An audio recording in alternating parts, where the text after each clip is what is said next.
Bienvenue dans cette présentation des systèmes de gestion des ressources humaines à l'Université Sultan Moulay Slimane de Beni Mellal.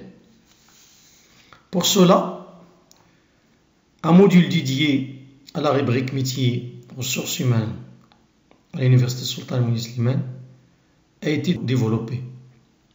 Il offre un ensemble de fonctionnalités comme gestion du personnel, gestion des formations, gestion des carrières, gestion des vacations, gestion des absences, gestion de qualité et les tableaux de bord de gestion. Donc, dans la rubrique gestion du personnel,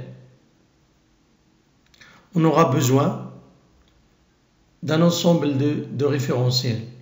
Donc, il y a les référentiels de structure qui offrent les différents établissements relevant de l'Université Sultan Moulay Slimane. Comme on peut créer d'autres établissements, cliquons sur le bouton créer.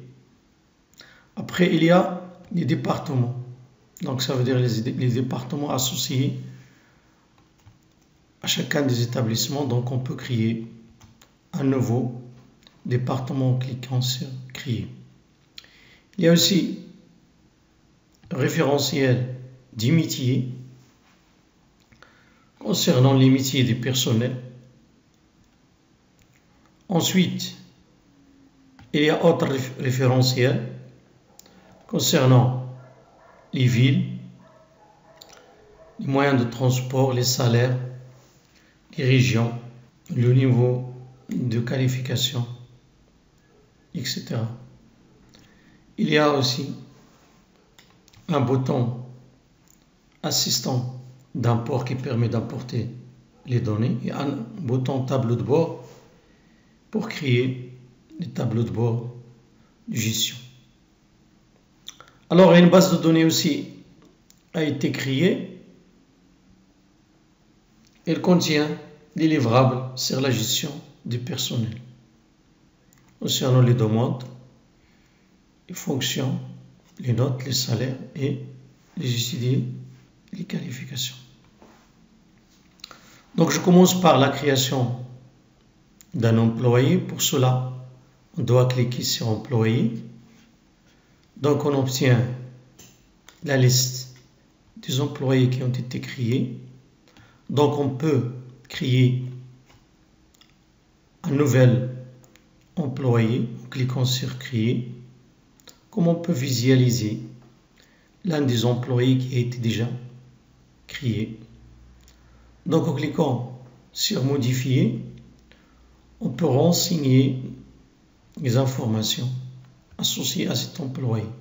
Donc, il y a des informations d'ordre général comme l'état civil, le contact et le contact de travail.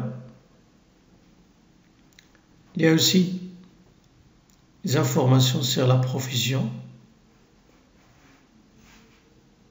et des informations sur le salaire, des informations sur la qualification et après des informations sur les ordres de mission et des informations sur les demandes. Donc je passe aux ordres de mission. Donc on peut créer l'ordre de mission client en cliquant sur créer. Donc il y a ici dans le menu l'état de l'ordre de mission. Donc il est à l'état de brouillon. Donc on peut passer à l'état validé, après à l'état confirmé et enfin à l'état payé. Donc je dois renseigner les informations. Donc je dois mettre le nom, après la désignation. Donc c'est Rabat. Donc date de départ, je dois mettre le 14. Après la date d'arrivée, c'est le 15. Donc le nombre de jours, c'est 2. Après la mission, donc mission scientifique.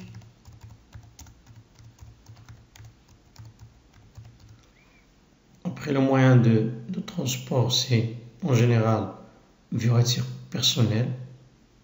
Donc je peux mettre prise en charge si lors de mission. Après je dois enregistrer. Donc lorsqu'on enregistre, donc on peut imprimer le document. Et après, l'ordre de mission va passer de l'état brouillon à l'état validé. Donc je dois cliquer ici sur imprimer. Après, on a l'impression de l'ordre de mission. Donc voilà, je peux visualiser l'ordre de mission. Voilà, il y a les informations que nous avons renseignées concernant l'ordre de mission. Il y a aussi la date d'aujourd'hui. Voilà.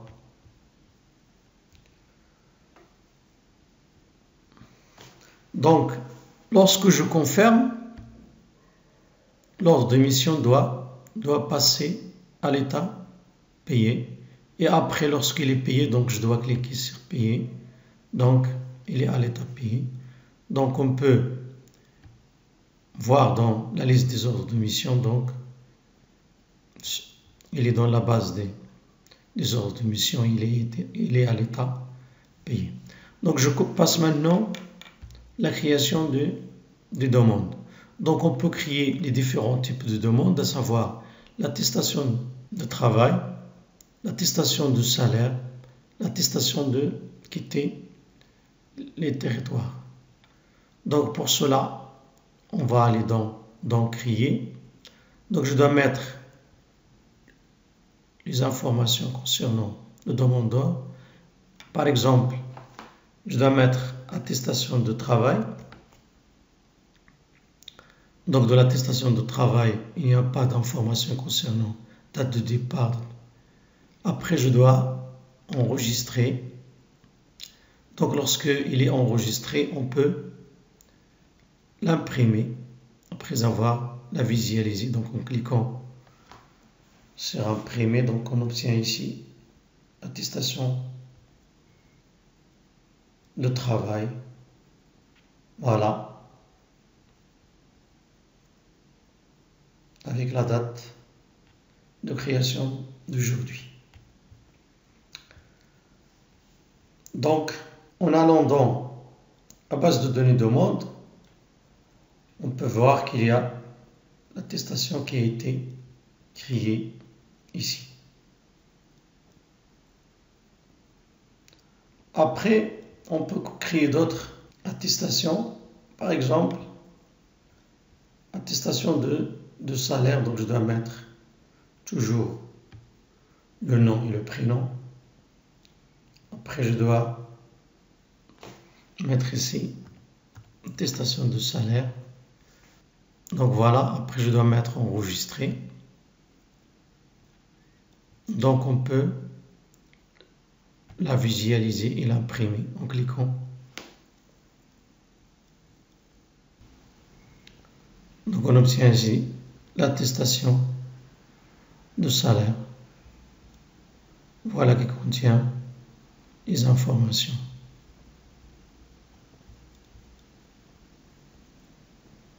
Donc, à bientôt dans la deuxième vidéo sur la gestion des formations.